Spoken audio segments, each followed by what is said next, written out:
I think that'll do it for the night. Just kidding, Eric. Top fan Eric Blake says, what are your 3 most favorite movies of all time, or the first 3 favorite movies you can think of top of your head, and why? Well, that's a good question. I don't know whether or not I can. Aliens by far is my favorite movie. And then I have a bunch of candidates for second place. But Aliens by far. When I saw Aliens, I loved Alien. I loved the first one. I loved it. And that was we were coming out of the 70s science fiction desert. There was nothing. I mean, nothing in the 70s. There was Logan's Run, and Laser Blast. 77 was when Star Wars came out, and that was it. But Star Wars is science fantasy. Aliens, I was at the peak of my filmmaking mania, and there's a magazine, I think it's called Cinefex. It's all before digital effects. And Cinefex was about how you would do the special effects shot in this. And I started seeing stuff coming from Alien. Yeah, Silent Running, that's a good one too, Dave Big Booty. It's not a great movie. And I'd start seeing these suits coming out from this movie called Alien, the first one, horror movie. And I'd start seeing the Geiger stuff. And that's common now, that whole... Ridley Scott invented how the future looks. I mean, all the interiors of spaceships look like the inside of the Nostromo or the Sulaco. And all of the cities look like LA in 2019. I think that was the year, wasn't it, when Blade Runner takes place? He just invented it. So anyway, but when you started to see this biological ships, and I remember the first time I saw a still of the eggs laid out there in the alien spaceship at the beginning of Alien, I just thought, what a great game. Julius wants to know if I played Alien Isolation. I don't think I played Alien Isolation. I played an Alien video game first-person shooter that came out 15, 20 years ago. Yeah, and Dave Big Booty brings up an interesting point too, that the computer graphics in Alien are terrible, because they're computer graphics from 1979. Another terrible offender in this regard is 2010. So in 2001: A Space Odyssey, which is certainly in the top 3, no question, the computer displays in 2001: A Space Odyssey today hold up.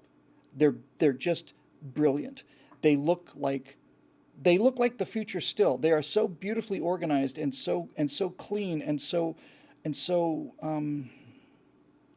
consistent, And you just see that the little 3-letter code, NAV, NAV, HIB, hibernation, and all of the charts and the stuff, and the computer graphics in 2001: A Space Odyssey, which came out in '68, look so good because they weren't done with computer graphics, because there was no computer graphics. They were all done by hand. They were hand animations done by some of the guys that had worked on Disney animation, cell animation, which is why it looks so sharp and so good. And then along comes the Apple and the PC revolution. So 10 years after 2001 or 12 or whatever, how many years, whenever 2010 came out. Inferior movie in every way, but you would see on the screens, on the curved cathode ray screens this big, on board the Leonov, you would see computer graphics. Yeah, it looks like a Commodore 64, John Pershing says, except not so good. Straight-lined, aliased, kind of, It's like, look, computer graphics, please. Joyce brings up a point. You know what? I wouldn't mind making this a subject of a conversation maybe next week's show. That'd really be fun. If somebody can remind me next week, let's talk about special effects in movies and science fiction movies. Because Julia says practical effects are still used today and they look better than CGI. As a general rule, I agree. There's been a couple of exceptions, but nevertheless. I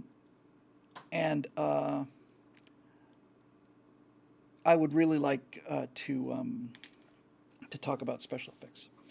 So to answer your question, Aliens, number 1. I don't think Alien is in the top 5. Close Encounters of the Third Kind, especially the director's edition, is certainly in the top 3 or 5. Um,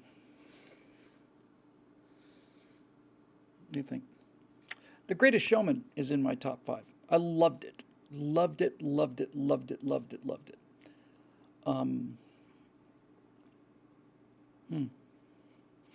And a couple things just spring to mind. There are a couple of, I really don't, I'm sure if I had to make a list, I could pare it down. But a couple of movies just flew into my head. We're talking about 70s sci-fi, and some of it was actually very good. And the two things that I liked a lot were Fantastic Voyage, where they shrink you down and put you inside this guy's body, and they have to burn out this brain tumor, or it's not a brain tumor, it's a blood clot. Forbidden Planet goes back even further. Forbidden Planet is one of the most brilliant movies ever made. Forbidden Planet needs to be remade by somebody who loves Forbidden Planet, but Forbidden Planet as a remake would be unbelievable. It would be unbelievable.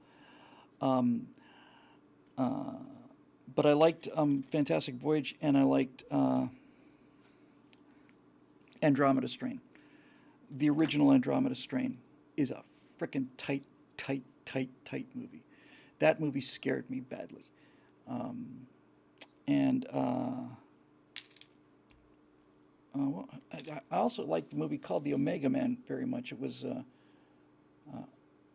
the second take on a movie that's been made third time called I Am Legend.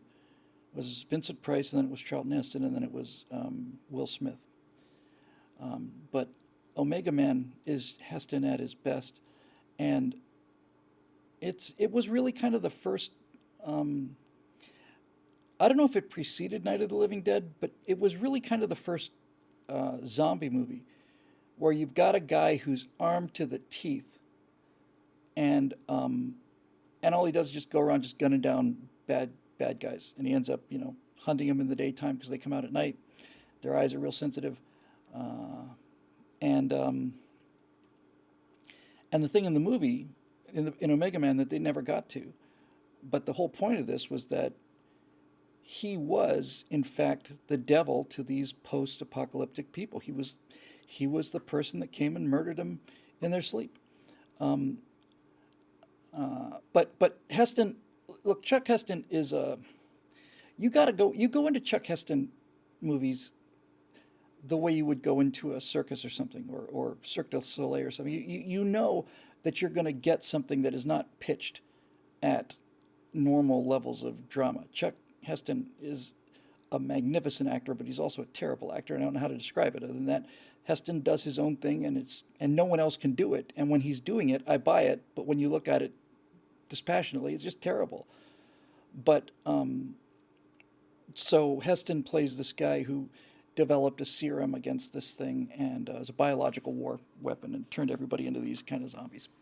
And Chuck was the guy who was developed the serum, and then the guy who's flying a helicopter or something gets the disease in flight, and the helicopter crashes, and Chuck crawls through the burning wreckage and injects himself with this serum, and then he basically has an apartment in New York, which is surrounded by bright lights and sandbags, and he just drives through the empty city and watches movies, and it's just a really great movie. And I seem to remember that the calendar on the wall,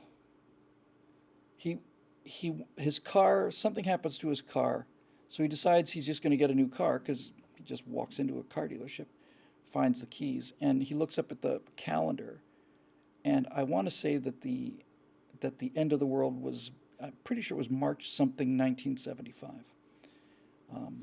Anyway, it was I love that movie. It was great fun. Okay.